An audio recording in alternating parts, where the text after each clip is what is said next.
This is a Hollywood Outsider, a weekly movie and TV podcast with a new episode every Thursday. This is episode 135, and this week we are going to discuss upcoming releases, including Captain America, the Winter Soldier, finally, Afflicted and Hemingway.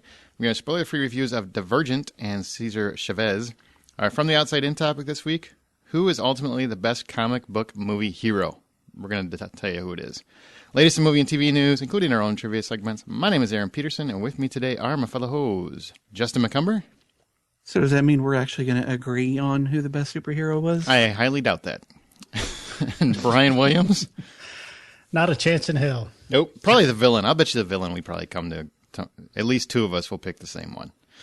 But everything else. And Scott Clark is on vacation. He's on a cruise right now, so he won't be here. Apparently teachers have that kind of money. I don't know what to tell you. Cruises aren't that expensive. I guess they should just stop unionizing for raises. That's what I'm thinking. Way to go, Scott. You just killed the movement. Enjoy your cruise. I hear he's like working down like near the engine room though. So he's It's like Titanic. He's on Right. that lower level. He's in steerage. it's like here's your oars. Go ahead, start rowing.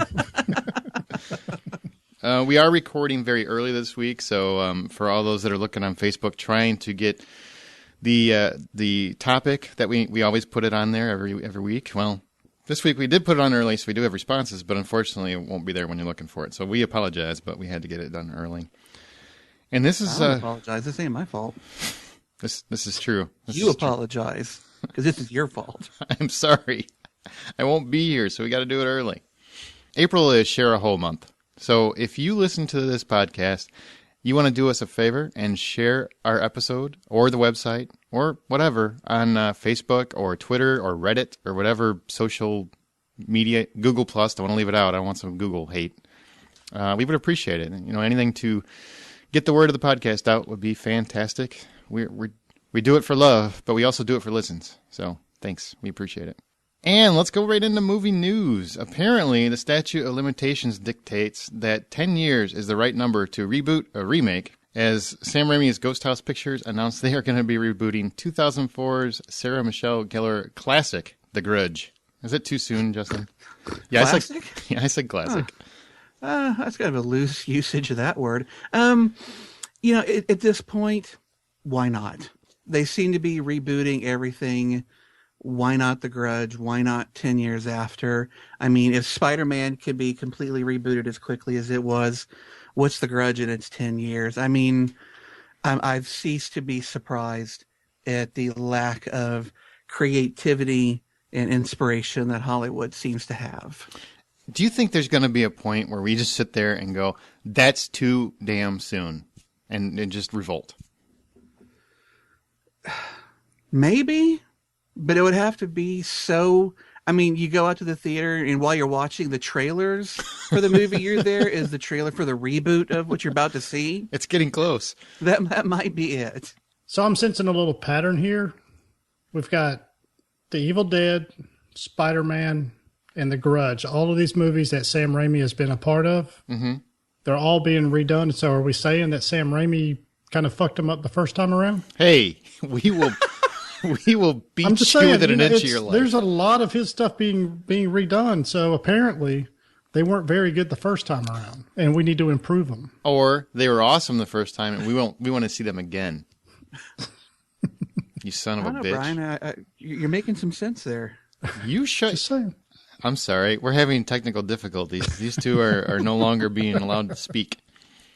How do you sleep at night? Very easily. Soundly. Because I don't waste my time watching crappy Sam Raimi movies. Oh, you sort of. Oh, shit. Burn! It's just been brought. Brought in. It's just been brought in. All right. Well, speaking of shitty ideas, Game of Thrones. Game of Thrones, which we love the show, but how about Game of Thrones movies? Would you want George R.R. Martin was going off talking, which he does a lot of. He should do a little bit more writing, a little less talking. But he was talking about the series and how they might actually look at wrapping the series up through movies.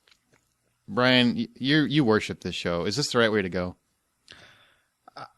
Right or wrong, I'm not real sure. It does sound appealing. If Entourage can get a movie after the show is wrapped up, then by all means, there's plenty of extra material for Game of Thrones to do the same thing. He did say it really depends on how many seasons they do, whether it's 7, whether it's 8, maybe a little bit more. But there's a lot of stuff they can really do. I mean, you can make a movie. There's so many like prequel stuff you can do. You can do a movie around Robert Baratheon's rebellion. You can have like a young Eddard Stark. There's a kind of one of the greatest legends, I guess, in Westerosi lore, so to speak, is called the Long Night. Basically, it's where the First Order of the Night's Watch, they kind of band with the Children of the Forest to fend off the others from the icy regions up north. So there's a lot of stuff they could really do with this. So I'm for it, personally. But are you for it even if that's how they end the series? Like, instead of ending the series on television, on the HBO series, they actually go to movies to end it? Because that's where I would prefer it to be ended on TV, and then whatever spinoffs, prequel stuff, and then I would rather see that stuff done as movies. I want to see it wrapped up from season 1 to season 7 or 8. I want to see it wrapped up then, and then add any other stuff they want to do on top of that. Do that. Send that to the theater. What about you, McCumber? Well, first, George R. R. Martin, you knew about this when you signed the paperwork to allow HBO to adapt Game of Thrones. You knew you had a certain amount of work still left to do in your series. So if you didn't figure at that point that you better get your ass writing fast enough to finish it in time for the television show to produce what you've written, then this is, unfortunately, I think this is on him, and it's on the HBO folks who assumed that he could do what he needed to do. This should not be a surprise to anyone that the show is continuing on and he's writing. People knew for a long time. So I'm not quite sure why he seems to be kind of hemming and hawing now. They're catching up to me. I don't know. This should have been planned out well in advance. I would love, as Brian said, some movies around some other aspects of this Game of Thrones universe, whether it's the first White Walkers kind of invasion, or the adventures of Catelyn and Littlefinger as children. I don't know. Whatever, that would be cool. But the series started on TV, and I want to see it end on television. Each book should get its due as at least one season. How about we have Daenerys, just a trilogy where she looks for her dragons? We can just call it the Where Are My Dragons trilogy. I think you could get some mileage out of that. Is she wearing kind of gauzy clothing that's easy to kind of peer through when the sunlight hits it just right? Wow. I would watch that. You don't need to peer through it. She's naked. That's true. That's true. The shows. She's naked well enough. The OCD side of me really wants to have the boxed set of TV seasons all stacked nicely together. You know what I mean? I want the box set of 1, 2, 3, 7, 8. I don't want to have to attach the 1 or 2 2-hour movies on the end of that, and it just looks funny. Well, that's one way to look at it. It looks funny. I tell you, X-Files kind of did that when it did their movie, where the storyline branched out into the movie and then came back to television. I don't like that aspect. I think whatever medium you're working with, it should stay in that medium. And if you want to go to movies like these guys said, same thing. I mean, just do that. I agree with that 100%. I don't know. I actually liked that X-Files movie in between, what was it, seasons 4 and 5 or 5 and 6? One somewhere? Of those. I think it's 4 and 5, yep. Yeah, I actually really enjoyed seeing the television show that I enjoyed so much suddenly up on a huge screen like that. It was unusual at the time, and it's actually kind of still unusual. Nobody else has ever done a movie in between seasons, but it was cool then, but I don't want Game of Thrones to do it. Plus, I mean, television gives you a lot more affordability in terms of the time to tell the story. Right. So, now, they're making a Gem movie. Now, if you don't remember Gem, God bless you, because I wish I didn't. But it's basically, what was it, a cartoon about a girl band, essentially? Now, Does that excite you to see this finally coming to the big screen? And B, what cartoons are left that you actually wish they would make a movie out of? Jim and the Holograms wasn't a cartoon that I watched too often when I was a kid. Liar. Well, I saw an occasional episode. It was a cute show. They're, pretty drawn girls singing songs, wacky stuff. Doing a film of it, I'm sure. I don't know if they're going to keep it as 80s as it was, or if they're going to try and modernize it any. If they try and do it as an 80s styled film, I don't. Well, I would say I don't think it would be successful, but the 80s is kind of hip these days, so it very well could. I liked Jim okay. It certainly was easier to watch than something like the My Little Ponies or the Strawberry Shortcake cartoons, which I never watched. But as far as any other cartoons that I wouldn't mind seeing made into films, into a movie, there's one cartoon series that I adore, I think, above almost any other cartoon series, called The Adventures of the Galaxy Rangers. I don't know a lot of other people who've seen it, and I really don't know why. What was that one about? It's about it's set in the future, and humanity has reached into the stars. We've met alien species, and to help defend Earth against any alien aggressors, they create these Galaxy Rangers. And the four main characters all have special abilities that they're granted through the use of these badges that they hit. The main character, Zachary Fox, who was voiced by, he was an actor that died not too long ago. He was on, I think, Law and Order, Orbach. Jerry Orbach. Oh, yeah. Did the voice for Zachary Fox, and he had a cybernetic arm that could shoot power blasts. Nico was a girl with all sorts of psychic abilities. There was a tech guy, and then there was Goose, who could change his body to fit any situation, like harden it if he was in combat, extra arms, stuff like that. It was a really cool cartoon, and I think in a movie medium, it would really be interesting to see, because it was part Western, part sci-fi, but all adventure and all fun. And I think a movie version of that would be fantastic. If people are curious about what I'm talking about, just go to YouTube and look up Galaxy Rangers, and you'll find some of it there. It is actually out on DVD. I've got both box sets of it, and so we can just come over to your house and watch it. Yeah, just come on over. We'll watch it, pop some popcorn, and get our cartoon on. What about you, Brian? Is there one that you want brought back? How on earth are we having a Jim and the Holograms movie without having a Thundercats movie? Thank you. That is a fucking travesty. It's a crime against nature. It blows my mind that this is even being discussed without a Thundercats even being made yet. But on top of that one, there was a couple others I liked that I wouldn't mind seeing coming back. And I haven't watched them in so long. They're probably crap, but nostalgia is probably, got me some rose-colored glasses on.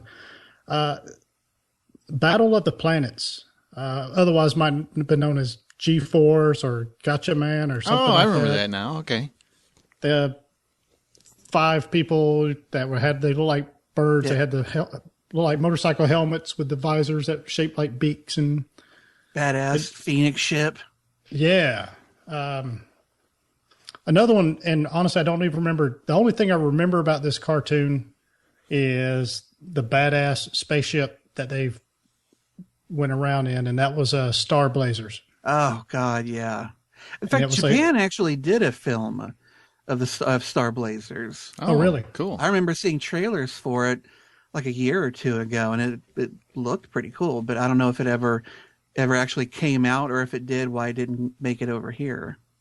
Oh, Japan did it. I'm sure they added a lot of blood and beheadings and probably some ghosty looking things. They need to get Guillermo del Toro to do Voltron. Big robot fighting big monsters. Come on. Didn't he just do that? Kinda. But it wasn't all Japan-y. I'm with Brian. I want Thundercats. Although I would like to see Brian in that meeting where, hey, let's do a Jem movie. And Brian just smacks him in the head. Not until Thundercats happens. No. I just calmly walk out, grab a typewriter out of somebody's office, and just smash their head with it. Jesus. Just grab a keyboard wanted style and just.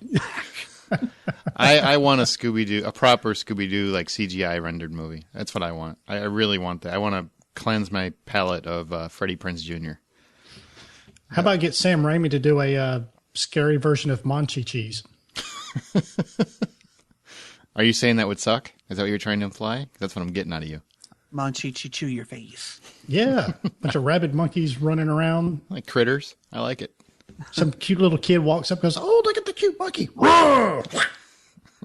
All right. We're going to get serious for just a second. Kind of serious. I mean, we don't have to get too serious, but a while back we talked about Fantastic Four and how Michael B. Jordan's casting as Johnny Storm would work, as race was never really integral to the character.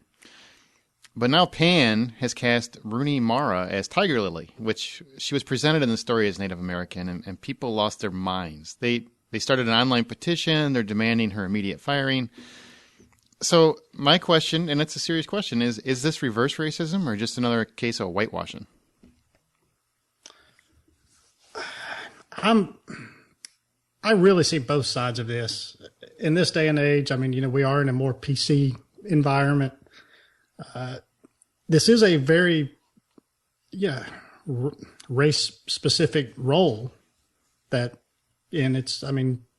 pretty important here. So I don't know why there are a number of good Native American actresses that could fill this role. I don't know why they wouldn't go that route.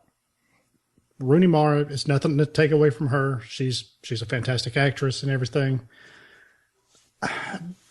So I understand the people getting there, getting worked up about it. You wanted to say panties in a bunch, didn't you? Yeah, I did. But the other side is I do know that the studios want people that are recognizable. Mm-hmm. And there's a lot to be said about that because we've said it before. They're not in this to entertain us. They're in this to make money. And the more people that are recognizable in their movies, the more chances somebody will go see it. So I see both sides of it. I hate to sound wishy-washy about it but again, I just see both sides of it. I see where the people can get upset about it, and understandably so. But the other side is I kind of see where the studio's coming from too. Well, one thing I want to know, and I looked and I really couldn't get a good feel for it, and I read this when I was a kid, so I really don't remember. Tiger Lily, I remember she's presented as being Native American, but is it really integral to her character? Her father is a Native American chief, and she's kidnapped by the pirates and rescued by Peter Pan. So, yeah. Well, it's pretty important. That's saying her heritage. I'm saying in terms of her actual story, does it come into play because, or is it just happened to be that she happened to be Native American? It could have been a Hispanic girl that was kidnapped from her Hispanic family. It could have been a Japanese girl kidnapped from her Japanese. You know what I'm saying? Well, but it wasn't any of those things. But I'm saying, but that's the same thing with Johnny Storm. There's no difference there. There's no difference there. Do you still get the same backlash for why are you writing out Native American characters out of this? Are you just doing a literary version of what the white man did to us a few hundred years ago? Well, that's my question: is if it's not integral, just like Johnny Storm, and people have to remember. And I get that it's easy to just jump on that bandwagon and be, well, going white to black, that's no big deal, but going black to white, that's wrong. I don't think that's a fair statement. I don't think that's if it's the same. Racism is racism. I don't care which way you look at it. If it's not integral to the character and they just want the best actor for the role, I have no problem with this whatsoever. If Native American is very important to the character, like it has something to do with the story, it affects the story in some way, then I have a huge problem with it. But if it doesn't, then the best actor is the best actor. And you can't have it both ways, is how I see it. Well, the character is, Tiger Lily. Her father is something like Great Little Bear or something like that. I mean, they're Native American characters. I don't know. I mean, I don't know. To me, it's pretty important to it. It's those are the characters that were created. So now all of a sudden, if you decide, well, we want this white lady to do it, so let's change them to be Norwegian, woohoo, and Vikings or something instead, then. Well, I don't know. I think you're just creating the same. I think you still got the same problem on your hands. Let me explain, I guess, my point so people don't come, oh, you're a racist son of a bitch. No, it's not. Well, I know, I think but we got your point. Okay. I mean, I understand what you're saying, but I think they should have. I agree with Brian for the most part. I think they should have. I don't know in their casting process, did they bring in Native American actresses? So I don't know if they looked at a bunch of Native American actresses, Hispanic actresses, white actresses, and then they did pull indeed the best actress from the bunch, or if Rooney Mara was kind of who they were looking at from the beginning and they never considered. So it's kind of hard to say for me how wrong the studio is or isn't in their casting of this, because I don't know how deep they went looking. But I would have, as a viewer, I would have preferred that they kept the character as presented in the original story and cast appropriately with an actress of Native American descent, because there are plenty of them and there's quite talented ones. So I don't understand, outside of name recognition, why they didn't do that. But I'm not with the studio, so I don't know all the ins and outs. That's fair. And it'll be curious what happens. I don't know if it's going to be enough of a backlash to cause an issue, because, I mean, people went on a rage about Johnny Depp as Tonto, which that one I really understood. He might have 1/100th of a Native American. He's 1/8 something. So he's like busting out his birth certificate and his lineage chart and whatever. I just didn't know if this character actually, being Native American actually has something to do with the character, other than the fact of her basic backstory, which that can easily be changed. And would people be just as concerned if this was changed to, it's a Japanese girl who was kidnapped from a Japanese family? Would they be just as upset? Because if not, then it's not a fair concept. If they would be just as upset, then fair enough. But I don't know. It's an interesting thing to ponder. I mean, because people are, like you said, Brian, and I want to ask you guys, and we can be honest here. Don't paint yourselves into a corner. I don't want anybody to get any hate mail. But do you think people are getting too PC about things? Like they're just getting too sensitive about everything having to do with casting and whatnot? I personally think they are, but then again, I mean, whatever. I'm a white man, so whatever. Your opinion is moot. I haven't had to live through a lot of the prejudices that people, a lot of people have. So, I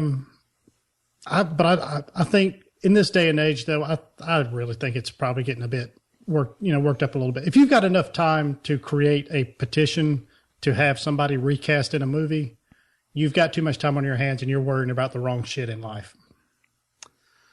I would say, though, to be the hippie of the group, I think a lot of people's feelings about this, in a lot of ways, their real interest is in their kids and in the youth of their culture.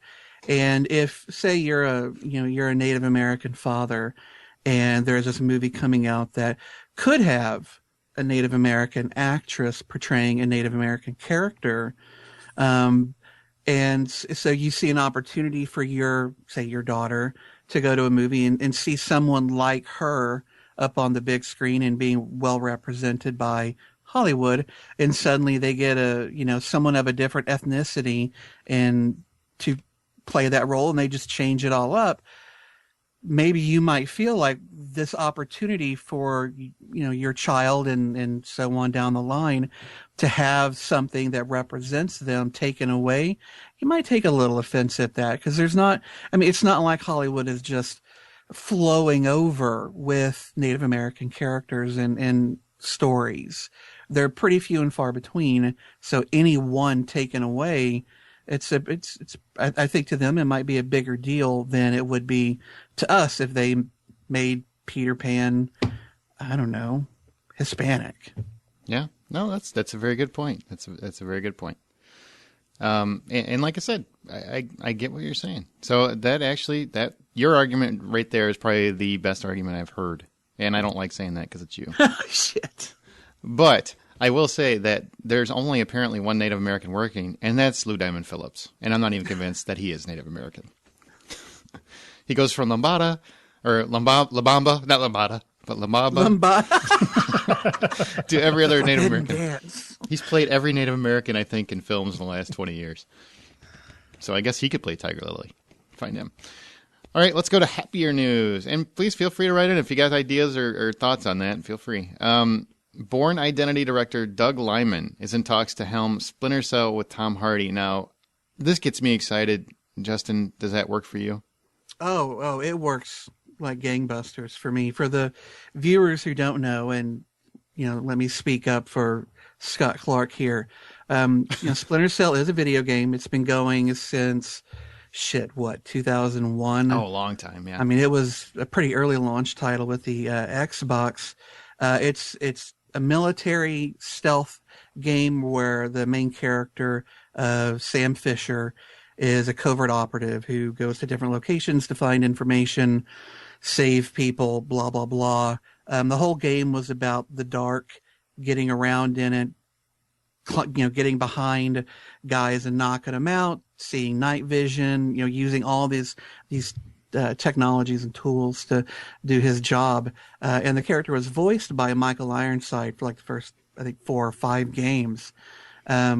And it was a fantastically fun series of games. Now they're finally going to do a movie of it. And, Doug Liman is an amazing director. I loved his work with The Bourne Identity. And I'm a big fan of Mr. and Mrs. Smith. Yeah, that was I good. really don't know why some people don't like that film, but it's a hell of a lot of fun. And, Tom Hardy, he's a big guy. He's a guy that I think looks capable of doing what Sam Fisher does. And I think that's a great casting choice. I'm much more interested and excited to see this film. I couldn't agree more, man. Splinter Cell is probably, I don't play tons of games, but of the ones I played, that's definitely in my favorite list. And to see it come to life, Sam Fisher's a great character. Tom Hardy is a great actor. He did that one movie. What was that movie we did with Reese Witherspoon and Chris Pine? Oh, This Is War? This Is War. Yeah, if you watch that, he already has the spy action guy thing down. And he's got a quality to him that isn't so Hollywood. He seems like a real badass, like a real guy. And I really want to see that brought to the screen. I love Doug Liman. I want to point out he's not the guy that did the second 2 Bourne movie. He didn't do Bourne Identity 2 and 3. That was Paul Greengrass, so he's not a shaky cam guy. So if you're all worried, oh, great, the whole movie's going to be all shaky cam, that's not the same guy. Different guy. And he did Swingers. He did do Swingers, but not a whole lot of action of the typical kind going on in that movie. No. But it was money, baby. There was some dancing. Mm-hmm. Brian, why are you subtly laughing? You should be guffawing at our jokes. Yes. Yeah. All right. Well, if they were better, I would be. But, it deserved a chuckle. I wouldn't say it's, a guy's got to have standards. Not really. I know you a little bit. I don't think that really applies. Let's go to Brian's trailer park. Can you hammer a 6-inch spike through a board with your penis? The girl's got to have standards. Oh, man. Such a good movie. Welcome to Brian's Trailer Park. Well, if you've ever wondered whatever happened to Bubo from Clash of the Titans, he's apparently back from space in this first-person point of view camera movie called Earth to Echo. Oh, I didn't even think of that. Good call. The little owl? I forgot. Yeah. There's one little scene where you look at that and I'm going, oh my God, where's Perseus? Where's Harry Hamlin? It's about a group of friends that investigate some weird text that they received from about the same time a construction project starts up in their neighborhood. But Justin, what do you think about this little Goonies meets Chronicle meets Super 8 type of movie? I really liked it. The creature does remind me of the owl, but kind of like the owl meets Eva from Wall-E with that blue glow and the smooth the way it moves around. At first, I didn't like it. I thought the trailer was a bit boring. I didn't think these kids were all that interesting at all. And them looking, using their phones to find this mysterious whatever it is, they're not even sure. It just didn't interest me at all. But once the character of Echo was revealed and it started ramping up, then it really started getting my attention, and got a lot more fun. And it's a found footage film that hopefully that, there's not a lot of those that kids can watch because they're either all horror or they're really, really, really intense, like with Chronicle. This looks more like a kid's found footage movie. It's E.T. Meets Blair Witch, kind of. But it looks good. It looks fun, and I would be interested in seeing more about this one. It definitely had that going back to your childhood feel, which I really liked. And going back to, like, Explorers, Goonies, all those movies from the 80s that we grew up on. The one thing I want to ask you guys is, do you wish it was not found footage? Do you think it would play better if it was just a normal camera shot film? I think so. I don't want to say I'm burned out with the found footage stuff, but it's getting close. It kind of seems like a easy, I don't want to say crutch, but it's kind of what the only word that really comes to mind. So I would like to see a little bit more of a conventional movie, maybe shot with some different angles or something to kind of make it feel a little bit, have its own feel. But I'm getting a little bit tired of the really close found footage stuff. It's a little shaky. It's, I'm seeing half of somebody's face where, you could see the whole thing. Right. That's the one thing I wanted to say, because this looks like a movie that I could enjoy over and over if it were a traditionally shot film. I have it's me personally. I'm not knocking other people. I have this thing where I don't really rewatch found footage movies. I don't think I've watched. Maybe Paranormal Activity 2 is the only one I can remember watching more than once.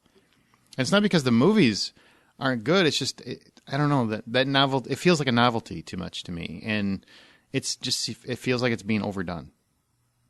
Well, they're kind of tiring. I mean, in a traditional film, quite often your shots are not motionless, but at least the camera's not moving anywhere. Yeah, it's static shot, yeah. But with these found footage, it's almost constant motion. And there are some of these where by the time they're done, I'm like, God, I feel like I've been running for forever, because that's what usually the last 10 minutes of these movies are. It's a lot of running and screaming. So found footage, it's here to stay. I think it is really dug that niche in, and it's not going anywhere. But yeah, I think a movie like this would be more prettier to watch and more interesting if it wasn't found footage. Goonies wasn't found. None of the other movies we mentioned in comparison are found. And I would like this to be like Super 8. I would like this to be like the Goonies. Yeah, and I want to point out that in most movies where the adult is holding the camera and doesn't get freaked out and holds it, even in the most ridiculous of circumstances, I can almost guarantee you an 8 or 10-year-old is going to drop that damn camera and run like hell. Squealing like a pig the whole time. It would be a really short movie. Yes, it would. I'm done. Mom. Oh, no, these kids today love their cameras and their phones. I don't. Maybe. Keep on it, Billy. Keep on it. Oh, well, Earth to Echo, I agree. This does look really interesting. I'm curious to see how this is going to turn out. It looks cute. It looks good for kids, too.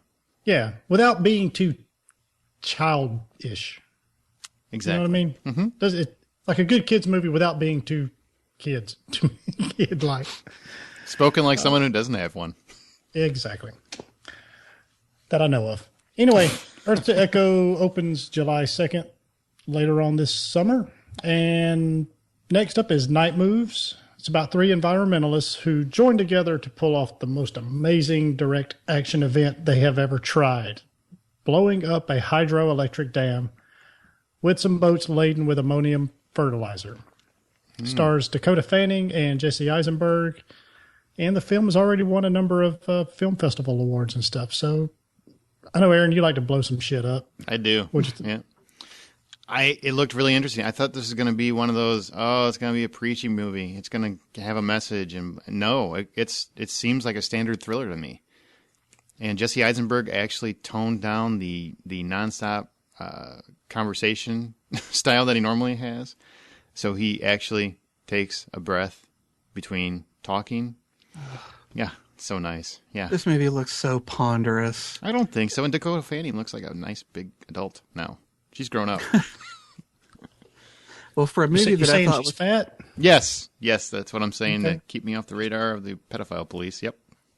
Yeah, I thought going into it that this was going to be a Bob Seger biopic, and ended up not being that. It's something else. But I got to tell you, this movie looks like one of those that I would cut my own wrists before making it all the way through.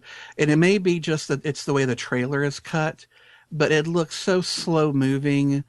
It looks like every scene is supposed to be heavy with importance and drama and all that other stuff.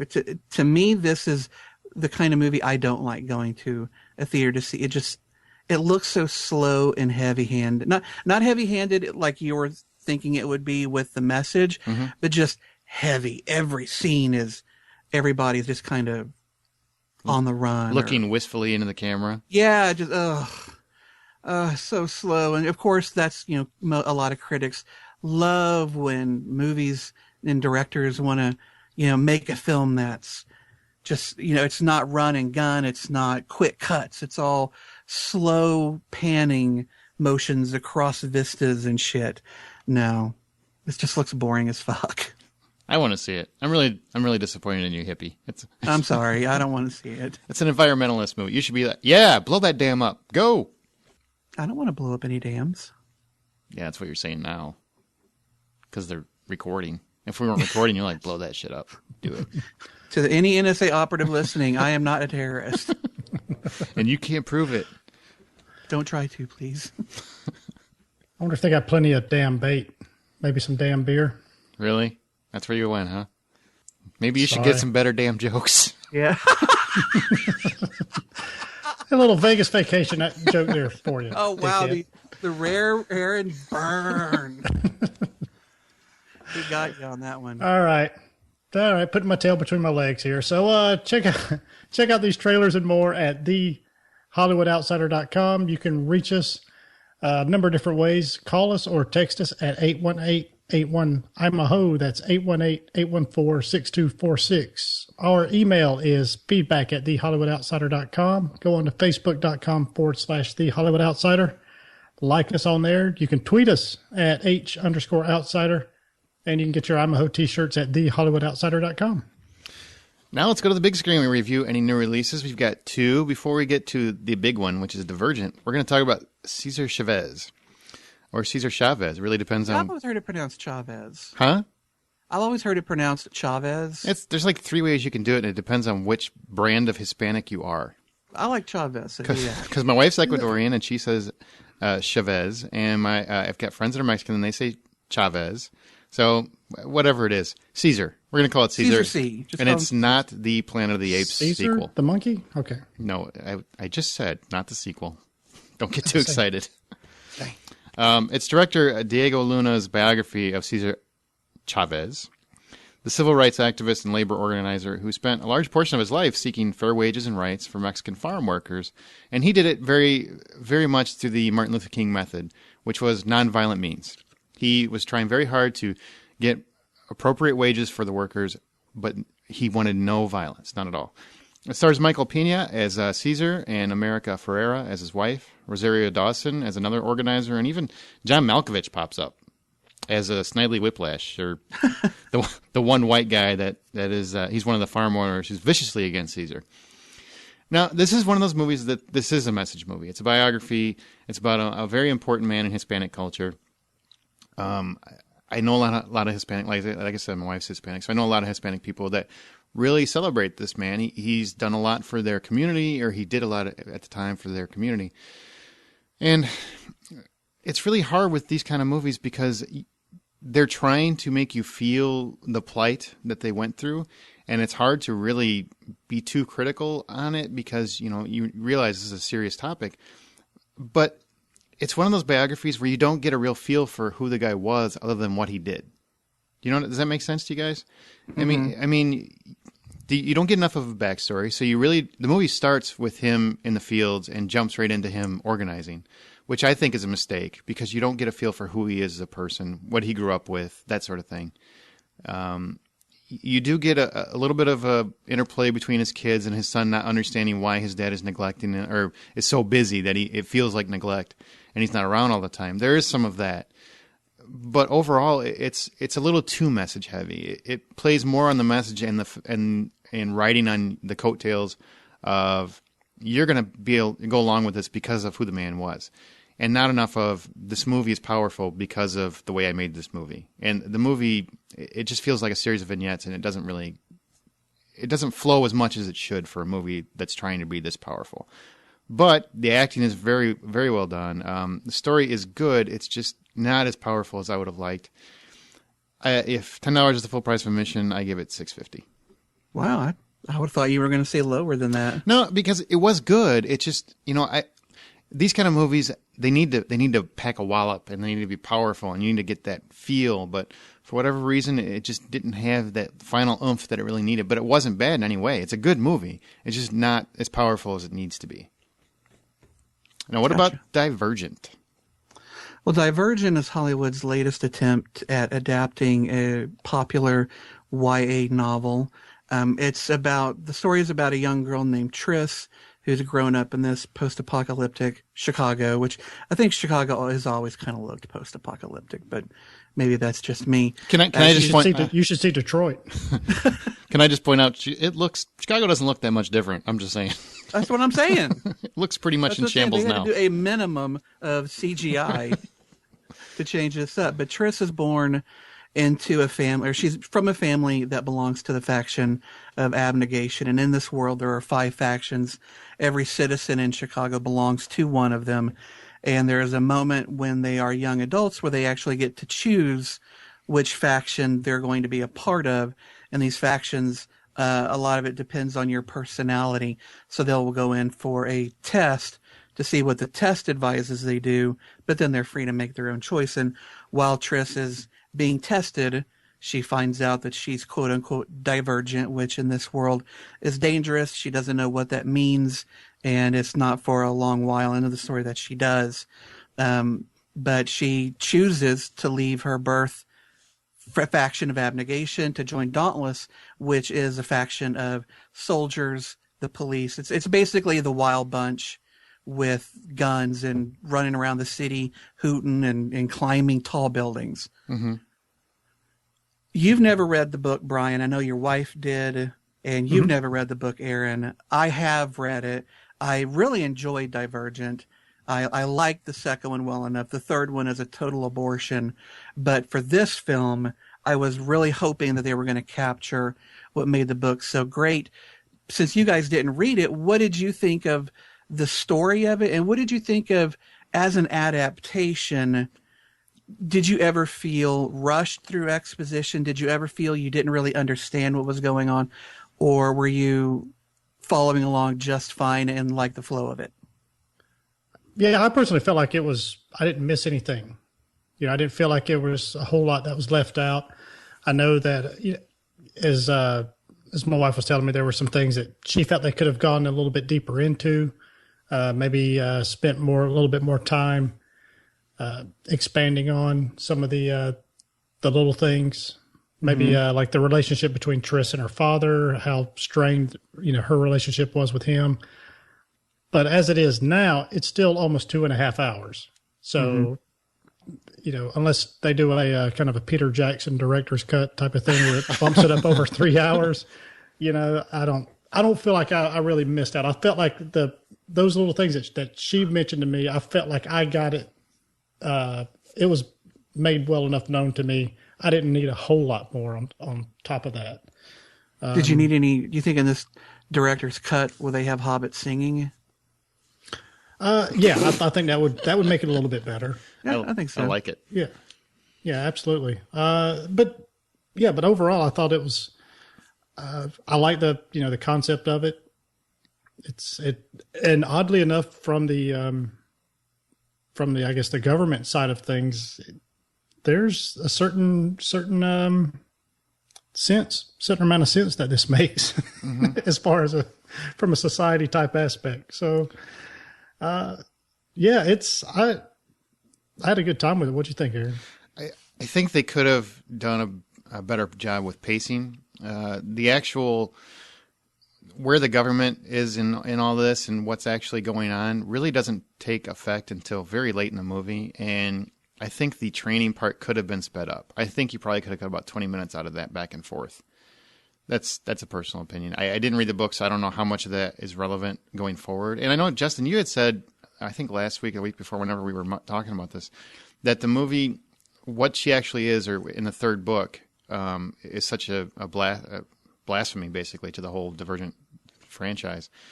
But it doesn't seem that complicated to me. Unless there's a lot more to come, it just seemed like, okay, she's somebody that doesn't conform. We got it. Is there a lot more to it? When you get to the third story, it completely kind of changes what Divergent is. It to me, it undercut the entire first two books and just kind of pissed on it. Gotcha. Okay. Well, we haven't got there yet. But in terms of setting it up, I didn't know anything about it other than when we talked about it on the show. I've stayed away from reviews and anything else because I didn't want to be spoiled since I didn't know anything. I knew very little about it. I wanted to be surprised, and it does feel very Hunger Games-ish. 12 areas and 5 factions. 12 districts. 12 districts, 5 factions. Not much difference. You got a girl that kind of almost looks like Katniss, and you could definitely tell they're going for who's the next Jennifer Lawrence. But some of the outfits, especially with her little faction growing up, was very reminiscent of costumes from the Hunger Games, from where Katniss grew up at. So right, and if Brian, if you're talking about the strained relationship with her and her dad, I didn't even get that feel from the movie at all. So if that's important in the book, it wasn't relevant in the story that here anyway. But it might not be something that needed to be told so much. Well, in the next two story films, you'll learn more about her mother, her relationship with her mother. I'm glad they kind of focused more on her and her mother as opposed to her and her father, because while there is a strained relationship in Divergent, that really doesn't carry on anymore in the story, but her mother's side of it does. So they did give a bit more screen time to that, and I think that's appropriate. But yeah, I mean, Shailene Woodley, who plays our Triss / Katniss, I don't blame the makers of this movie for copying somewhat the Hunger Games with the way that they handled some of the costumes, production design, and their casting. Hunger Games and Catching Fire were so good and so popular that, why not ape what they're doing as opposed to what lesser films have tried to do with their YA adaptations. Same studio too. Summit and Lionsgate, I think, are owned, but they're partnered. So same studio. So it's got a little synergy going on. But Shailene Woodley is Triss. She's our main actress. Theo James plays her mentor / love interest for. You also get Jai Courtney as Eric. Ray Stevenson, who I was kind of surprised to see playing Marcus, but that's good casting. Zoe Kravitz is her, becomes her best friend. And of course, Kate Winslet playing Janine.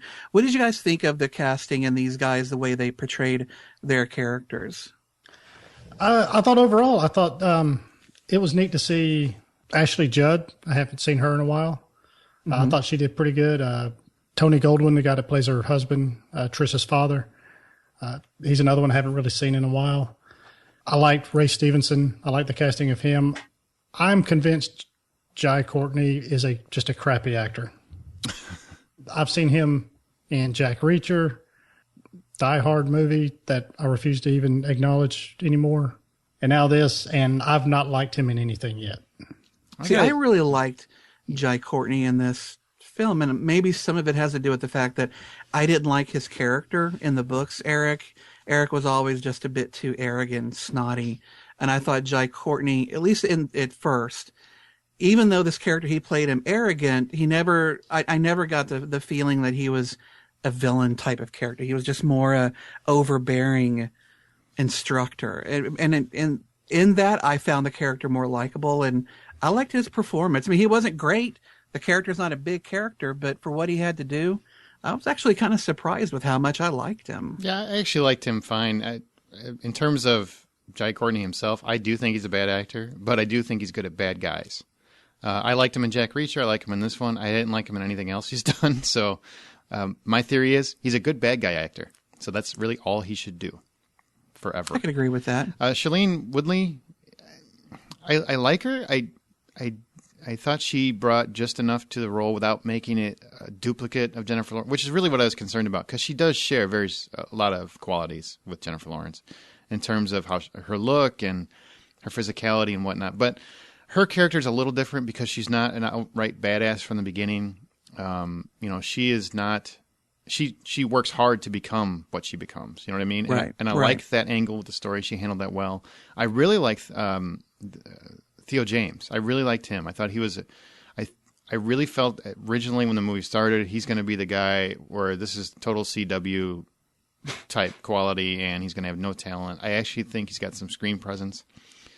The hardest thing I had to deal with the story was between those two, because while I liked every aspect of the actual the factions and rising and dealing with the government and everything, I loved that part of it, but I really didn't like their romance. I thought it didn't work, and not because they don't have chemistry. It's really hard to explain. It's not because they don't have chemistry. It's because they teased it for too long. You know what I mean? There's too many, oh, he touched me. Oh, he touched me. Oh, she touched me. Too many of those moments where I'm like, okay, now you guys are the CW. This is freaking cheesy. It took me out of the movie every time they did it. Every time. I must have a much lower threshold. Oh yeah, for that kind of thing, or a higher threshold, because it didn't bother me. And in fact, I anticipated even worse. I mean, if you look, God forbid, you think back to Twilight and the little looks and touches that passed between Kristen Stewart and Bella, yeah, between Bella and Edward. Edward, thank God. Where is my brain? Jesus. That was so much more CW that's what I was expecting in this movie. And to get less of that, it didn't work for you, but to me it was almost like, oh, thank God they're not. I didn't feel like I was being beat over the head with it. I was expecting worse, so it was kind of nice. Now, what about, though, Kate Winslet? Now, in the theater, in the trailers, I think they really spoil the fact that her character is the antagonist of the film. But if you hadn't seen those trailers and you just went into this movie blind, how do you think you would have seen her as the antagonist immediately, or would it have been something that would have surprised you later on in the film? No, she struck me as the bad guy from the get-go. Yeah. Yeah, same here. All right, well, I think we've gone enough on that. Though I will say Zoe Kravitz, I was pleasantly surprised with her, too. I thought her performance was nice. And she was really good, yeah. And soft and supportive. But Shailene Woodley, I look forward to seeing more of what she does. I found her just so fresh and not good. She was a good actress. She handled it well. She never was too overconfident. They're trying to make her the next Jennifer Lawrence. But to me, she has a softer quality, and I liked her. I look forward to seeing. She did just enough to separate herself, which was very important for her as an actress. Now, as far as the production of this film goes, the director that they have for this is Neil Berger. He's done Limitless. He also did The Illusionist. So he's got some good movies in his background, and I think he was a good choice to direct. But as far as the overall production between special effects, music, and direction and production design, did this look like and feel like a believable post-apocalyptic Chicago / modern Chicago? Well, as somebody that lives there, I will tell you, it was fantastic to actually have a movie outside of Dark Knight. Dark Knight, you can obviously, but you don't think it's Chicago the whole time. But if you watch this movie, so many of the landmarks and areas are Chicago, and they do a very good job of presenting it. I love that aspect of it. Like I said, my only problem with the direction was the too many, oh, touch me scenes. And probably the score, which isn't so much the director as whoever decided to take away the score and put in that pre-teen soundtrack, which I like the actual music. I don't like the soundtrack. That really was bad. The teen angsty songs. Yeah, the CW stuff. Yes, exactly. I didn't pay much attention to the to the soundtrack part of it. The music was good. I just But as far as it was very believable to me. I mean, it looked like, what is it, the Great Lakes that were kind of just dried up? Yeah, I thought that was really, really interesting. And just you had all the little turbines that were attached to all the skyscrapers and everything. That was, I guess, generating power and stuff using the wind. Really neat. I just, from the little bit I do know of Chicago and the few landmarks I did recognize, I thought it did a fantastic job of aging them and creating that whole environment. I thought it was really good. Very well done. Yeah, very well done. Yeah, I liked it too. I thought Chicago, what they can do with CGI these days is really just incredible. I mean, all these little touches, all those turbines added to these buildings and all the distressed looks of them. It's just amazing what they can do these days. And I thought the production was really well done all across the board, except for, I think it was about 3 or 4 different times where they would suddenly put in this soft, willowy teen acoustic pop shit music that just sucks balls and ruins to me kind of the feeling and tone of what they're going for. But I'm just a curmudgeonly old man and those songs suck. So overall, do you feel I'm curious about 2 things. One out of $10, what would you give it? And 2, how do you think it compares to not just the Hunger Games, but as a YA book to film adaptation? Do you think this is a move back in the right direction, or is this just another step in the wrong direction? And Brian, how about you?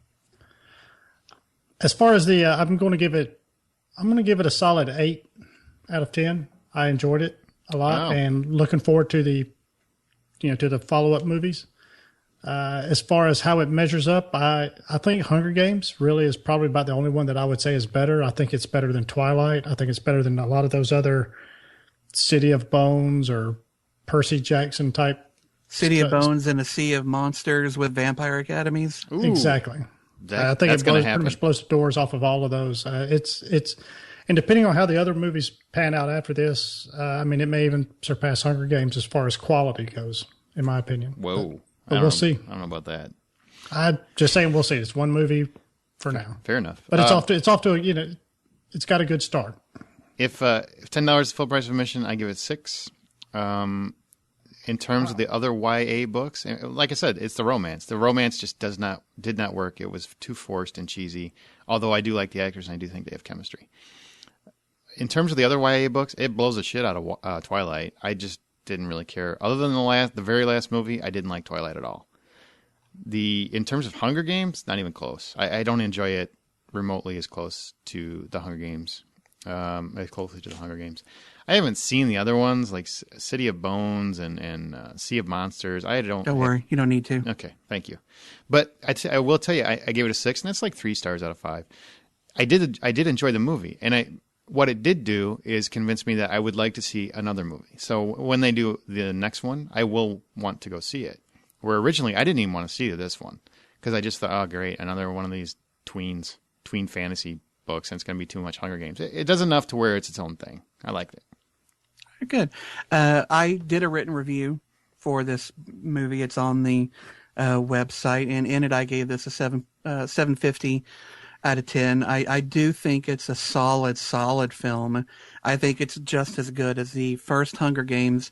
It's not as good as Catching Fire, but maybe with the next film, Insurgent, they will reach that level. We'll just have to wait and see. But all in all, by the time it was done, I was like, phew, that was good. I was so worried that it was going to suck, but it was actually really a lot of fun. And I'm hoping that they will be able to continue it and actually redeem the third book and make it into a good film, because that's some shit book. But we'll see. I liked it. I cannot wait for Insurgent. All right. And box office, because we're recording so early, the actual final numbers aren't out. But it did Divergent looked to make about $56 million, which is pretty good. It's not Hunger Games money, but it's also the books weren't as popular as Hunger Games either. So I think that's pretty good. And a lot of critics weren't very nice to the movie, so that makes a big difference. It's getting a solid A cinema score from audiences, though. That's a good sign. Yeah. Audiences like it. So, shh, critics. The Muppet movie, not so well. It did about $16.5 million early estimates, so it's not going to be nearly as successful as the last movie. Sorry, guys. just an upcoming attraction. All right, folks, we've got 3 movies to talk about this week. The first one opens up on April 2nd, the other 2 April 4th. First one, Dom Hemingway. This is a film with Jude Law. After spending 12 years in prison for keeping his mouth shut, notorious safecracker Dom Hemingway is back on the streets of London looking to collect what he's owed. Brian, are you ready to get on with Dom Hemingway and crack a little safe yourself?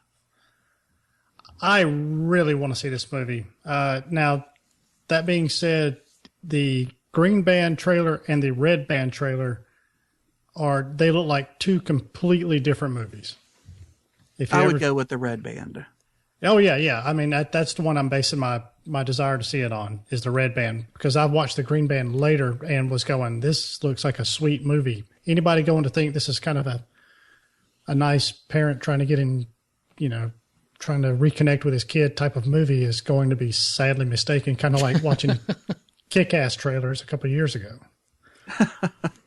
So, this looks like this is one of those movies to where I know a couple months back we were talking about actors that our opinions have changed about them over the years, and this is one of the roles that makes me like Jude Law, where I used to not like him. Mm-hmm. So same here. Yep. What about you, Aaron? Same thing. It looks like a return to form, and I want to see Jude Law carry a movie again. I think he has it. He just hasn't done it in quite a while. With a good Cockney accent and just a lot of attitude. Yeah, and a lot of there's going to be so much cursing. It's ridiculous. I love these kind of British movies. I was surprised at the end of the trailer that it didn't say it was a Guy Ritchie film. Same here. I thought it was when I was watching it. All right, well, the next film is Afflicted. This one stars nobody that I've ever heard of before, nor is it directed by anyone I've ever heard of. But the story is 2 best friends see their trip of a lifetime take a dark turn when one of them is struck by a mysterious affliction. Now in a foreign land, they race to uncover the source before it consumes him completely. Anything about this interesting, either of you? But Brian, how about you? Nah, it really didn't really grab. I thought it looks like a movie that I thought would. I kind of had a little bit of hope for it, but it just something about the trailer just didn't grab me. I don't know what it was, but I just when I was done with it, I was just kind of like, all right, maybe Netflix one day. I like the idea of getting it through an STD if that pans out, because that happens. Well, you've had so many. STDs rarely do pan out in a good way.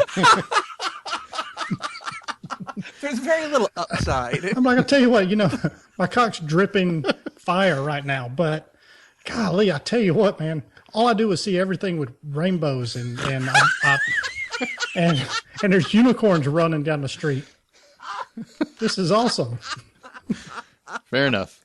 I do want to see it. I do want to see it, but it's an at-home movie. I don't think I'd go pay for it. I don't think I'd go to the theater for this. Yeah, I think it looks good. It looks really thrilling and kind of entertaining, but this is definitely more of a Netflix type of a movie than heading out to the theaters. And please now move on and get this visual of Brian's description out of my head. I would appreciate it. Yeah, we're moving on to the real reason that we're going to be going to theaters on April 4th. Squeeze! Captain America, the Winter Soldier. We all know who's in this one. Scarlett Johansson, Sebastian Shaw, Chris Evans as the mighty Captain America. We're even going to get some Haley Atwell in it. Oh, she's so pretty. Kobe Smulders, Samuel L. Jackson, directed by Anthony Russo and Joe Russo, the Russo brothers. Steven Rogers struggles to embrace his role in the modern world and battles a new threat from old history, the Soviet agent known as the Winter Soldier. Guys, I really don't even need to ask if you want to see it, but we're kind of obliged to. Aaron, do you want to see this? Normally, I don't read reviews before a movie comes out, but I was curious just because I told you guys originally how much I was against Captain America being set in a modern setting, because I like the old 40s, 50s vibe. So you're about to eat your words? Very much. Everything I have said, and actually a guy I know that works for a website has seen it, and he compared it to The Dark Knight being that good. I think it's got a chance to be one of the best Marvel movies out there. And I am shocked, and I'm going to eat my words. I'm going to put a little pepper on them, and there they go, because it looks great. Not just good, it looks great. Yeah. Brian, what say you? Yeah, same here. It looks just absolutely phenomenal. Especially by all accounts, I guess it's supposed to be more of a kind of a, even though we're seeing a lot of action, it's supposed to be in the vein of some of these political thrillers. You throw in Robert Redford on top of that, it just screams awesomeness. Can't wait. Oh, and especially what I really want to put is if they take the Winter Soldier completely through his arc, because I know he's signed for a lot of movies, that would be really interesting to see play out over the course of a bunch of films. Yeah, it would be. And a lot of the word I keep hearing on this film is that it's better than the Avengers. I find that so hard to believe, yet just the idea that this movie could be better than a movie that I gave a perfect 10 to. Could this be my first 11? I don't know. My first 11? Excitement. Well, no, then again, I did give Cloud Atlas an 11, so it would be the first. But my excitement level for this is almost reaching, hard on proportions. It is just, I cannot wait. I like how you might have to adjust the scale due to inflation. Yeah. It just looks so amazing on every level. Marvel is over the moon with this film because they've already hired on those two directors to come back to do the next one. Mm-hmm. They're so pleased with it. Every single word is nothing but just dripping with positivity. And it makes me wonder, thinking back to last week when we were talking about the release dates where they put Cap 3 on the same date as Batman and Superman, do you think because of this movie that they're that confident that the franchise is going to expand? Could be. Yeah. Could be. And they say it leads right into... Avengers 2? Well, does it lead right into Guardians of the Galaxy, or was it the Avengers 2? I think it's supposed to lead into Avengers 2, Age of Ultron. Okay, Yeah. Age of Ultron, yeah. Of these three films, dudes, which are we going to the theater? All right, Captain America, let's move on, because it's fucking exciting. Yeah, and you're dumb to think it might be anything else.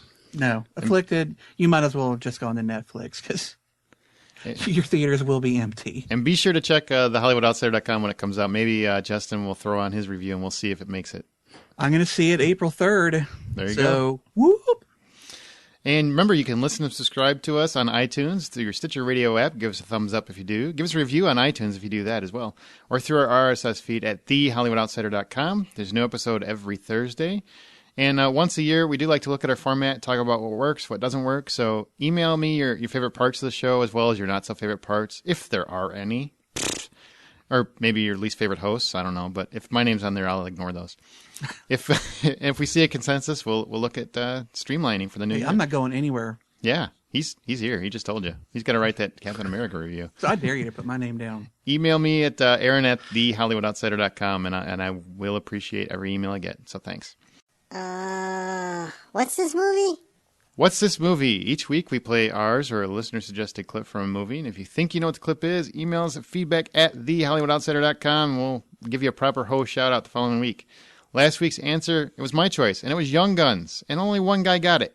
Shame on you. How did just one person? To be fair, we are recording very early, so people probably... That's true. There might be 15, and we just haven't gotten them yet. So, John Davenport, we will give you proper credit next week, I promise. But John Davenport, nice job, man. So far, you're the only one that got it, and that's a classic movie.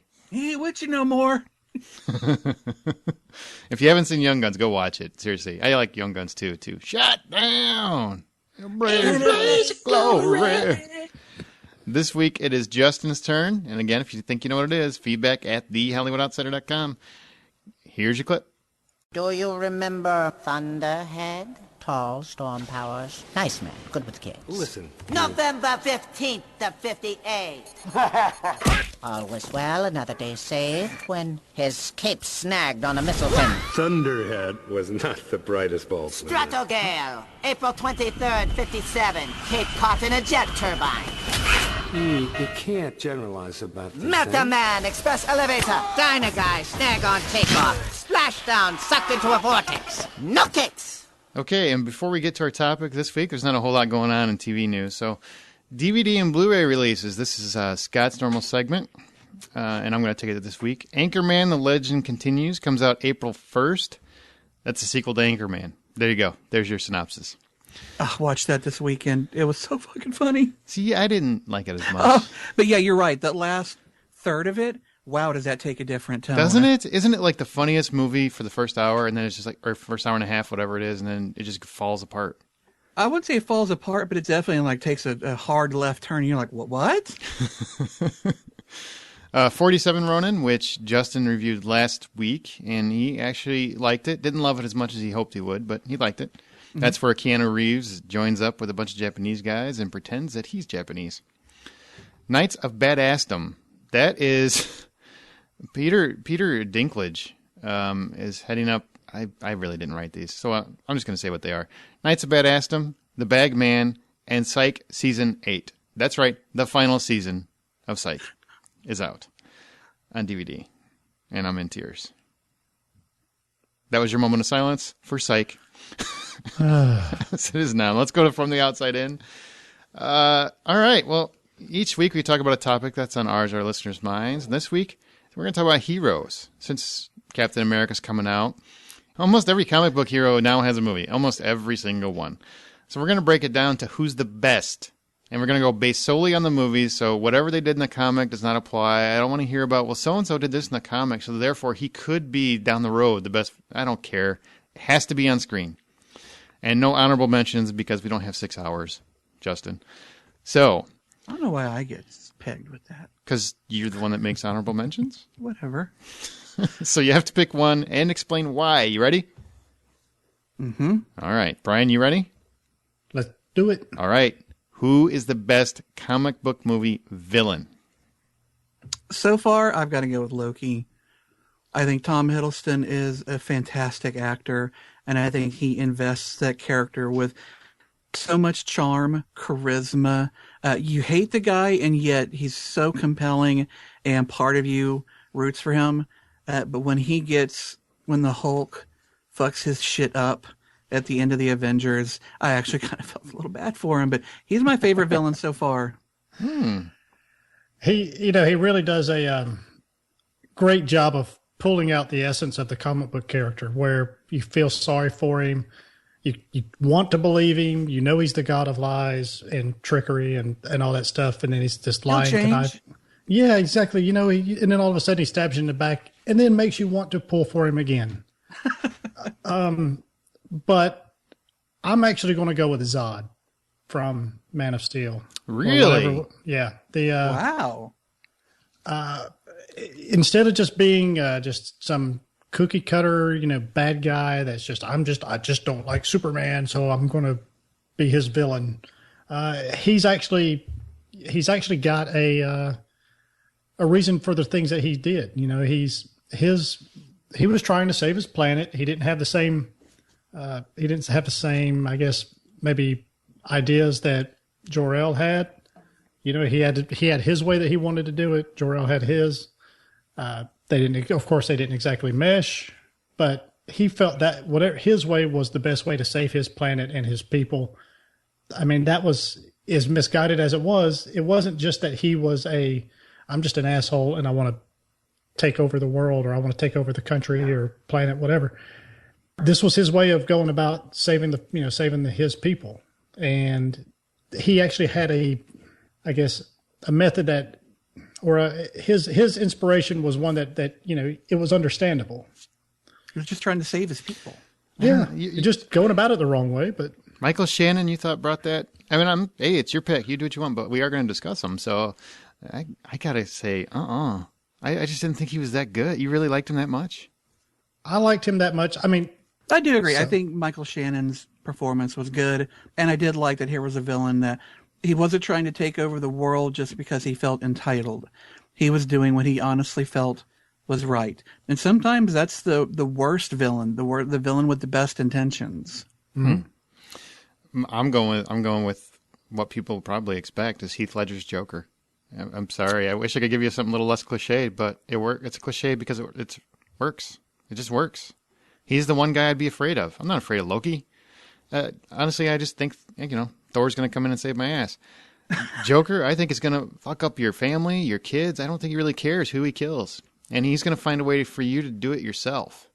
He's twisted. He's sick. He's manipulative. He's evil. He's everything I think a villain should be. And I never really understand why he's doing it. He has no real rationale for his motives. And that, to me, is creepy because it's presented without being a lack of story. It's presented as, this is a guy you should genuinely be afraid of because you don't know how far he'll go. That's why I love him. All right, I can. Fair enough. Fair enough. I can completely, fall in line with that. Mm-hmm. Now, what about origin story? Who has the best origin story on film? Everybody's got an origin story movie. Some movies have like 3 or 4. Who's got the best one? My pick's going to be Iron Man.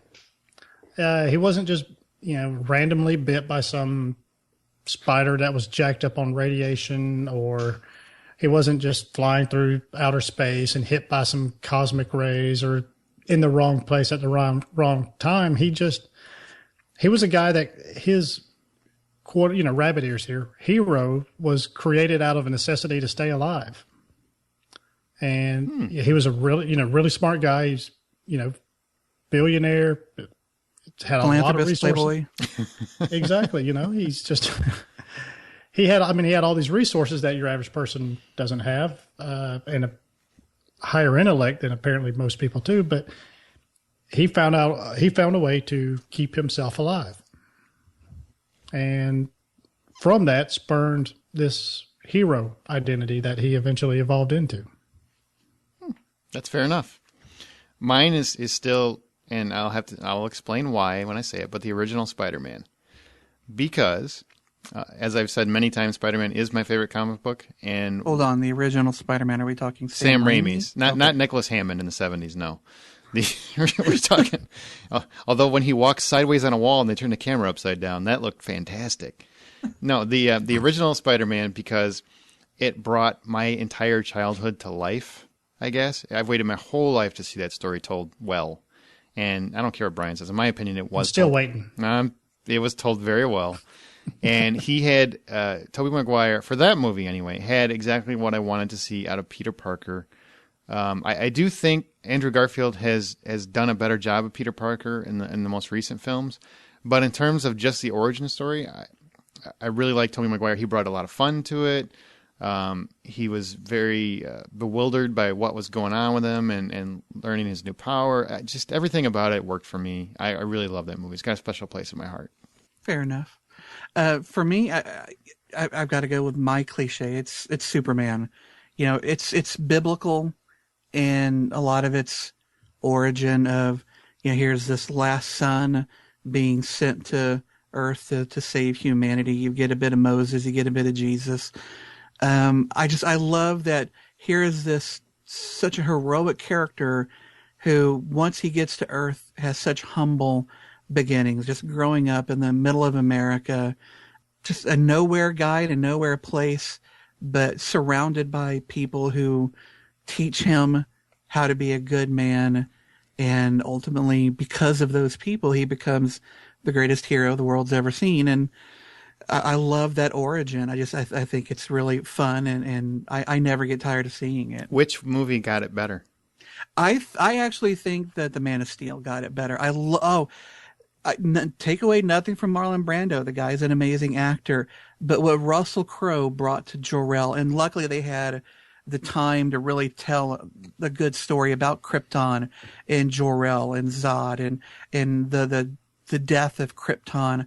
I thought their handling of it was so much better than Richard Donner's. Take nothing away from that man. They did a great job. And then when Clark gets to the ship and Jor-El's AI avatar starts telling him about where he came from and about Krypton, it was just so beautifully done with that kind of Art Deco. I've seen that movie I don't know how many times now, and it never gets old. I don't fast forward through a second of it. All right, what about alter ego? Every frickin' superhero has an alter ego. Some of them might be a little hard to buy because just a pair of sunglasses, I don't know if that really covers you up. But in terms of who has the best alter ego, who do you think wins from the movie universe? Does Tony Stark even count as an alter ego? Absolutely. Even though... No, why wouldn't it? It did in the first because movie. He's very open about who he is. He does not hide the fact that he is Iron Man and Tony Stark. I disagree. He relishes in that. I disagree. I think it counts, Justin. See, I kind of side with Brian a little bit. I mean, it's like Iron Man is just the suit. He's the hero, and he's really never hidden that fact. But if you say it's a good if you say it counts, Aaron, then I have to say Tony Stark. The dude's just badass as hell. He's brazen, and he loves being this, worshipped hero. He likes seeing his name in big bold letters on the sky. And this is why I went with Batman as mine. That was my backup. He's much like Tony Stark. He's a billionaire. He's got all these resources at his disposal. He's very smart. Daddy issues. Exactly. But the difference is, he keeps that as his identity. He keeps those two separate. He keeps his, Batman separate from Bruce Wayne. If Bruce Wayne disappears for a few days, it's just assumed that he's maybe on the other side of the world, or he's sleeping off a weekend bender with a bunch of, hot women or something, big parties, whatever the case is. He keeps those separate, and that to me is an alter ego. Alter meaning separate. Tony Stark and Iron Man is the same person, and everybody knows it. Which Bruce Wayne, and you said Batman, but it's Bruce Wayne. Which Bruce Wayne wins? Which movie? George Clooney? What? My favorite Bruce Wayne is Michael Keaton. Good enough. Yeah. Good enough. All right. Michael Keaton was also my pick in the original Batman for Bruce Wayne. Just something about it, even though I didn't love the casting at the time. In fact, I thought it was really horrible at the time. He got Bruce Wayne. I like Christian Bale. I know a bunch of people are going to jump on the back. You sons of bitches. Christian Bale. I don't know. He didn't have the charisma I thought was necessary for Bruce Wayne. That's the one thing he was lacking in those movies. He was very dark and very moody. But Michael Keaton, he had charisma. When he walked in a room, people liked him. You know why? Because he's Michael Keaton, and he knows how to be that kind of guy. God damn it. And Christian Bale didn't have that. He walked in a room, and he kind of almost struck me as a creepy billionaire. This guy looks like he's gonna rape me. That's what he looks like. He just never looked happy. No, he's always so unhappy. And when you're a billionaire and you're young and you're handsome, you should be fucking happy. Gotta agree. Now, how about the biggest badass? Who's the biggest badass that's been on screen so far? Well, it's, to me, this is easy. This is a no-brainer, and that's the Hulk. He's beaten up a bunch of giant rabid mutant dogs. He beat up his father. He's beat up a bigger, faster, stronger version of himself in Abomination. He went toe-to-toe with Thor and then even sucker punched him. He stopped one of those giant spaceship humpback whale things with one punch. And he whipped Loki. Which was badass. And he whipped Loki like a German Shepherd thrashing a rag doll. I mean, Wolverine was like my knee-jerk reaction to say that, but after about 2 seconds of thinking about it, while Wolverine is a badass, Hulk is pretty much the badass. That's a very good argument, sir. I'm going to say Dr. Manhattan. He can end the world. Ooh. So, all right. as far as I'm concerned. What's that? You just love that blue dong. I do like the blue dong. It swings. It glows. No, you got a guy that, I think Hulk is, in terms of a single fight, he's the biggest badass. But in terms of, hey, guess what? You can fight all day. I could just end the world like that. And he can just make somebody a spot on a carpet. I'm for him. He's pretty badass. I just wish he would put some pants on. Like now. Do they make pants that can hold that dog? He can do just about anything. He can make pants. He could have made pants. Yeah, he needs to. He really needs to get on that. Make him that thing, bro. Look like the Red Hot Chili Peppers. Big tube sock. Put it away now. Oh, yeah, that's about right. Again, I gotta go cliche, and he's still my favorite superhero. I gotta go Superman. I mean, the guy, the strongest, not quite the fastest, because the Flash is technically faster, but he's just in every respect the most powerful person on the planet, and yet he still has his humanity, and in that people always want to use humanity as a source of strength, but there's also weakness in that he does have people that he loves and he cares about. He does have things that there are things that he won't do because of that humanity, and sometimes that holds him back and makes him vulnerable. But so even though he's invulnerable, stop speeding bullets, fly faster than anything, he still has a soft heart beneath that Man of Steel chest. And for me, that's what really makes a true superhero. And a big badass. That is the question. Ultimately, the number one, who is the most heroic of all film comic book heroes? I think I know who Justin's going to go with. Yeah, I got to go with Superman again. Several actors have taken on the role, and they've done great jobs with it. Directors have taken on the task of making a movie about him, and they've all brought something to it.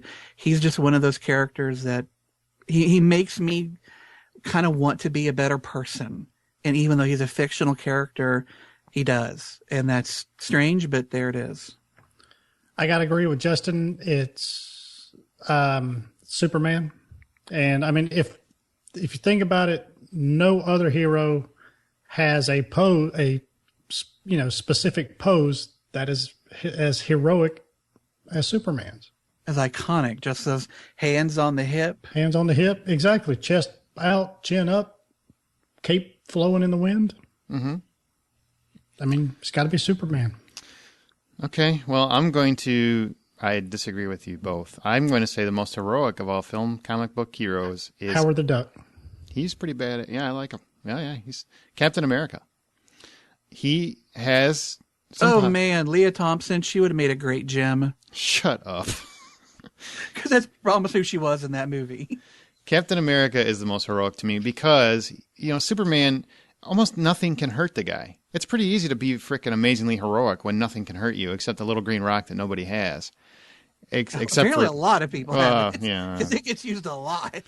But Captain America, I mean, he does have some special powers. He's got accelerated strength and speed and whatnot.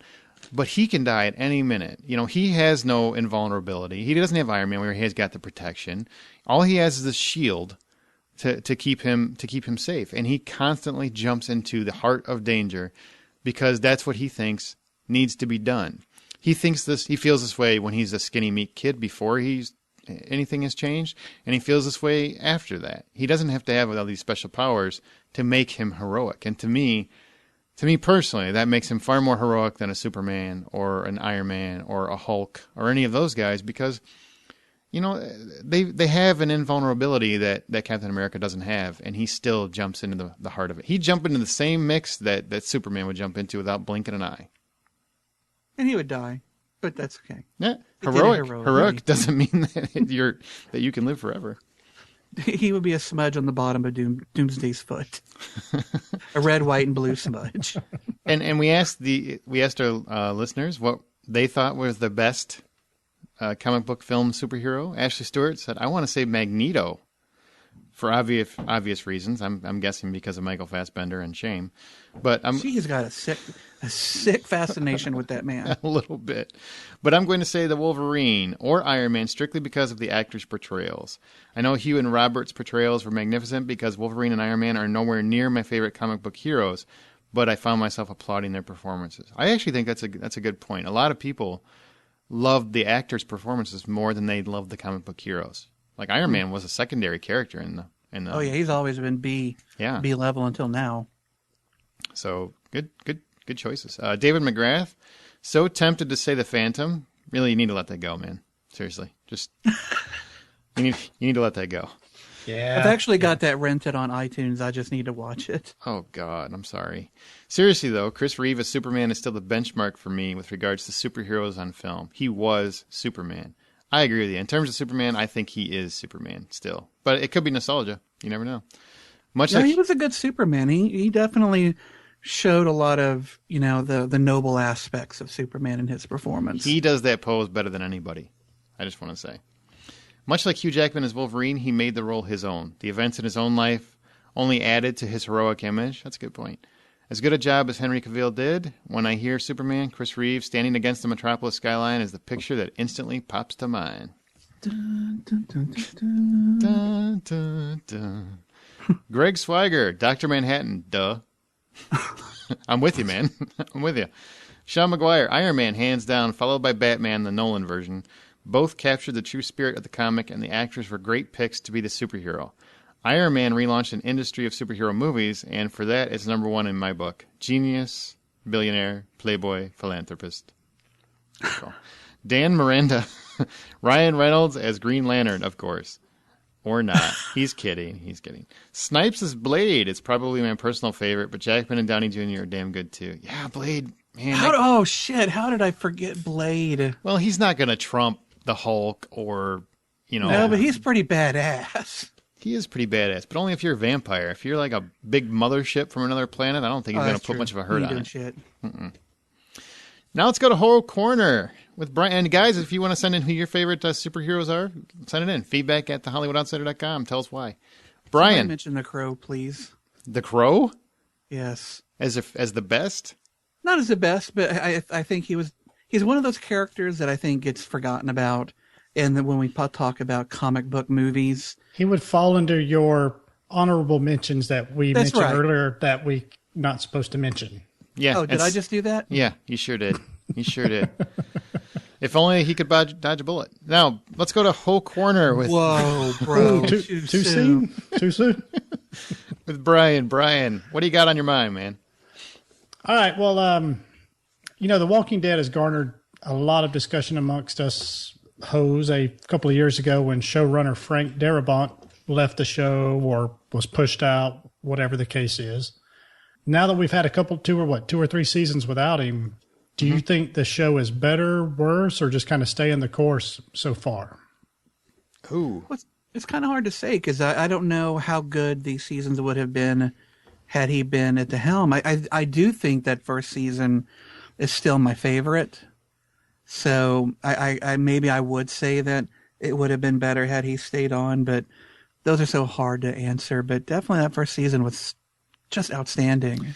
That's a really good topic because he was involved for the first half of the second season too. I like Scott Gimple, I think is his name. Scott Gimple. He's the new showrunner. I think this season. I think it's Gimple. No, whatever. He's Gimple.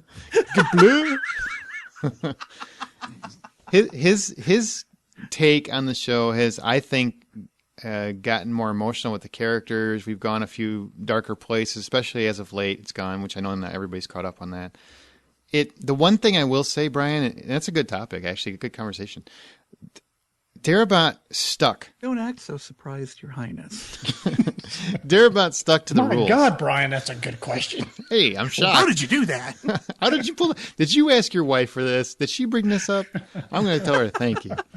Did Justin tell you this before the show started? You've been talking to the listeners again? Darabont stuck to the rules.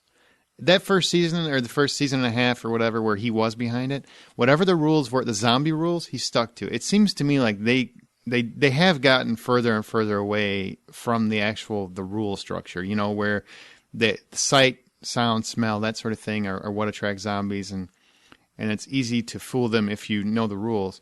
Well, it seems like now just anything brings a zombie. I mean, there was an episode recently where they're in the complete and utter fog, and the zombies are just mauling them. And it's just, okay, I don't know if that really goes to what the rules that were originally established were, but it just seems they've gotten more and more loose, fast and loose with those rules. That was a weird episode. Yeah. But that's kind of what I would say. I mean, in terms of Darabont, I think had a clear vision. I don't know where he was going exactly, but I think he seemed like he had a clear vision. To the exit door, unfortunately, he didn't know it.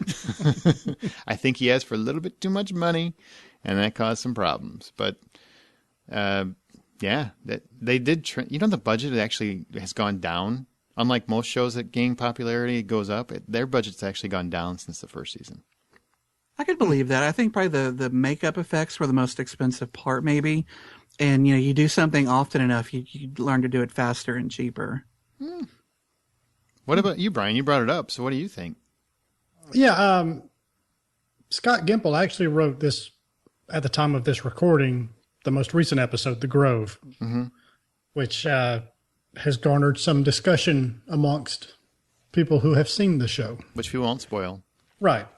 And I personally, I don't think it's really hurt it. I think our initial reaction was, we're all pretty big fans of his and liked his vision and the direction and stuff. But I really don't think it's missed a whole lot without him.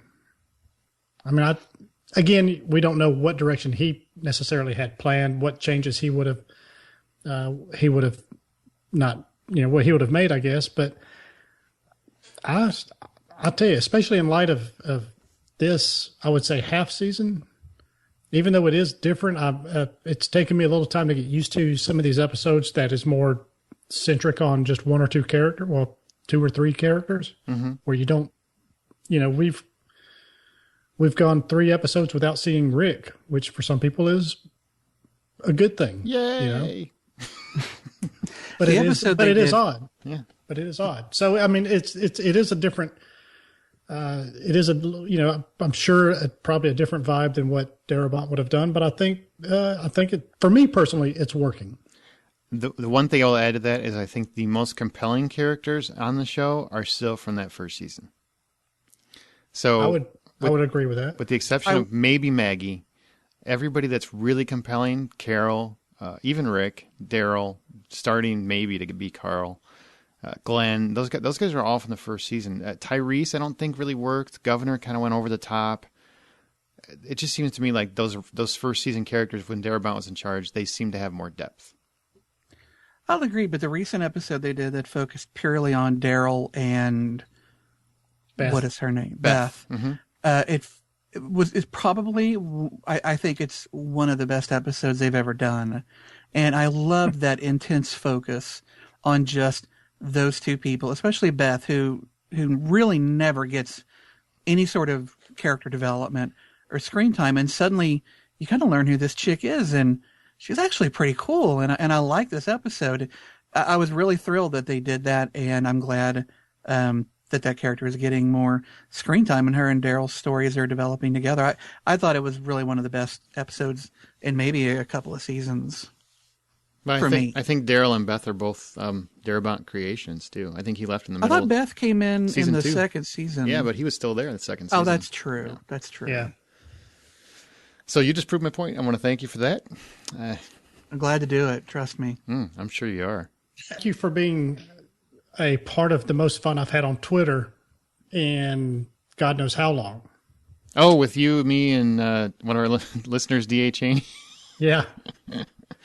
Yeah, she took to Twitter to defend Rick's honor from last week's episode, if you listen, and I'm still saying, and she's like, you guys, your best argument is, hey, he's got to take care of the group. He can't sit there and take care of Carl.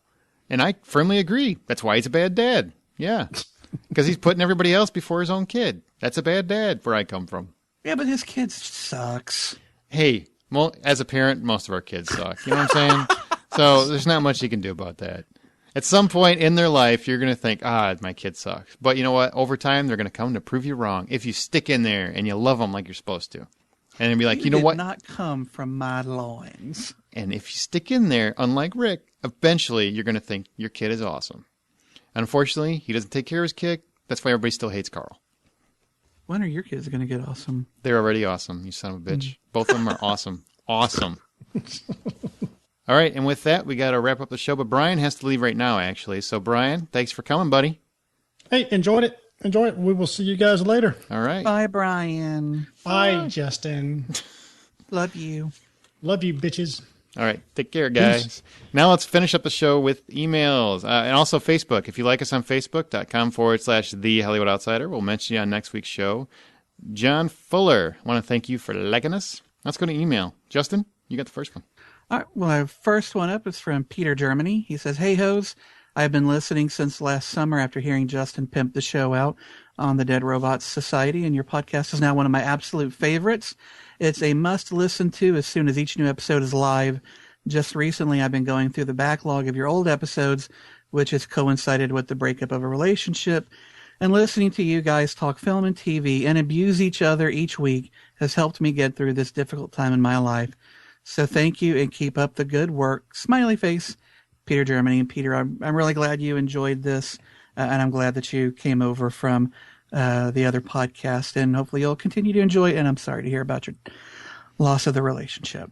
But we want to add, she's probably a bitch. That's what I'm She's going with. probably a bitch, and you're better off without her. Mm-hmm. You're the man, unless you hit her, in which case you're a dick. But Well, she probably had it coming. all right, now we've got, and also we want to thank Sabrina for sending. Justin said, "Let me see the dog" in the outtakes last week, and she sent the picture of the scariest dog I think I've ever seen. Cujo got nothing on that dog's look. And I'll read for Brian since he can't be here. HC Flick Fans, that's on Twitter, said, "You may call me a bad parent for letting my kids listen to you, but they only hear the movie news before y'all go crazy." I don't. Justin's just making jokes, man. I thought we'd go crazy from pretty much word one. I would think so. Y'all also motivated the kids, to do a show called Highly Critical Flick Fans. Just starting out, but I get your fun now. Thanks. Hey, if we can motivate people to do that, I think that's fantastic. Yeah, and let us know about this podcast your kids are doing. Oh, that's what it's called. Highly Critical Flick Fans. Yeah, I know. Oh, sorry. Is there like a website? Let us know, and I'd like to check that out, hearing kids talk about movies. It's on iTunes. I did listen. I gave you a review as well. I always try to do that, which I hope people listening do that for us too, you know what I'm saying? But good luck with it. I really like it. He's got his kids on there, and they're kind of going back. I'm sure it's cool for people to be able to have their kids listen to other kids tell them if they like movies or not. Maybe we could replace Scott with one of his. Poor Scott. He's listening. He goes, sons of bitches, Hey, he's on man. a fucking cruise. Eat my butt. Do you want to read the D.A. Cheneys? We got a Twitter. We got a tweet from D.A. Cheney saying, "I'm listening to the new episode right now. You guys crack me up." Well, D.A., that is why we do this show. Absolutely. Just for you, just to crack you up. And we also got a message from John Fuller. He said, "I was playing Titanfall with Scott yesterday." That's a video game, guys. He turned me on to the show. Great show. The only movie-related podcast that I listen to. I'll be a returning listener. You guys have great chemistry. Keep up the good work. Well, thank you, John, and thank you, Scott, for pimping us out on Xbox Live. That's an avenue of promotion I never thought of. I never would have thought about that. Ever. Still wouldn't. No. Well, I'm getting called bad names. By the way, I do a podcast. Your mom's a whore. Listen to my podcast. Jesus. Oh, that is far too accurate. And remember, guys, this is HerO month. So if you could share the podcast, go to the website, share it on iTunes, whatever listening device you use to share the show with your Facebook friends, your Twitter friends, whatever social media, Google Plus, whatever media you use. We appreciate it. Hit that share button on our app. Oh, wait. I'm working on an app. We'll get one. Podcast. Unfortunately, when you have an app, you end up having to charge people, and that's something I don't want to do. So just share us on there, and we appreciate it. Every little bit helps. Stay through the credits for outtakes. Go to thehollywoodoutsider.com or tweet us at H_outsider, Facebook.com/thehollywoodoutsider. Leave us a message or text us at 818-814-6246. Email us feedback@thehollywoodoutsider.com. Listen and subscribe for free on iTunes. Listen on your Stitcher Radio app or through our RSS feed. And before we do the complete wrap-up, I do want to say, we haven't mentioned it in a while because we assume most of our listeners know that. But Justin McComber is an author extraordinaire who has a few books out, Haywire and what's the other one? A Minor Magic. Minor Magic, thank you. And he also has a book that's going to be coming soon called Stillwater, sometime in the next month or two. Hopefully so. And just real quickly, what is that about? It's my first horror novel. It's, think Lovecraft meets West Virginia. It's a coal mining town. They dig a little too far into the mountains and unearth an ancient evil, and now that evil has to be stopped. Inspired by Silent Hill and so many other horror movies, I'm really hoping people like it. The folks who have been reading advanced readers' copies have really been glowing in their reviews of it, and I'm really pleased and proud. So when it comes out, I'm sure you'll hear more about it, and I hope if you get it, you like it. It's my first horror, but I guarantee you it will not be my last. And I will say, not just to jump on his lap. But I've read it, and it is really good. And I keep telling him this is going to be the one that makes him deny my existence. And you read an earlier version. I got a better version of it now. Ooh, well then I will surely be buying it and rereading it. But if you want to check out McCumber's work, go to you can go to justinmccumber.com or just go to Amazon and put Justin McCumber in there, and you'll find his books. Mm-hmm. So check those out, absolutely. And we'll have a special episode for Justin, like we always do when he's got a book coming out. Aww. But that's going to do it for this episode of The Hollywood Outsider, man. Anything you want to add before we leave? No, just everybody enjoy the movies. Head out there and see something good. The summer movie season is quickly coming upon us. It's going to get crazy up in here. Let's all just be nice, be kind. Don't get mad at people texting in your movie. Don't shoot nobody. Don't run someone over in a parking lot. Be good. What the hell Enjoy your movies. Yeah, what the hell is going on with that? We're on the brink of societal collapse. It's done. Let's stick a fork in her. Stay out of my theater with that crap. Stop killing people in my theater. It's stupid. Stupid. And enjoy the movies. Gotta disrupt it. Are you excited about the movie season? Do you think Captain America is the start? Really? It is only the beginning of what I think is going to be a really good summer movie season. I'm so excited. I'm so excited. Ba-da-ba. I just can't hide it. All right, guys. No. Well, Scotty will be rejoining us if he comes back from his cruise alive. So that's a big if these days. He's on the Love Boat right risky. now. That's going to do it for this episode of The Hollywood Outsider. So thanks, Justin and Brian, if you're listening, which we know is not probably happening. No. Remember, guys, the next time you go to a theater, buy popcorn. Benedict Cumberbatch. The Love Boat. Soon will be. Is it sad that when I was a kid, I wanted to be that bartender so bad? That is, so you're a sad. Bartender on a cruise ship, serving drinks to attractive women, getting to see whatever oceans you're sailing over. Is that not the perfect job? It's called the Love Boat. There's a good chance you're going to get some action. No shit. Otherwise, just call it the Blue Ball Boat. I really wish I knew why everything has a techno beat in my head. Is he gay? So, Brian, does this mean a minimum of forcing fuck-ups on Aaron today? Yeah, unfortunately. I figure, this will be his, one time this year. Yay! After this, it's game on, motherfucker. But, I'm used to that. Mm-hmm. Usually not too hard. That's what she said.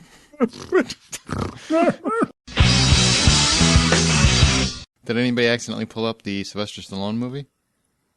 No. With Rutger Hauer, where he's got that beard thing going on? I'm sorry, I was too busy looking for night movies, so it took me a while to figure out, he didn't mean movies. It was moves. I was in a hurry. There's no movie called Night Movies. I can't find it.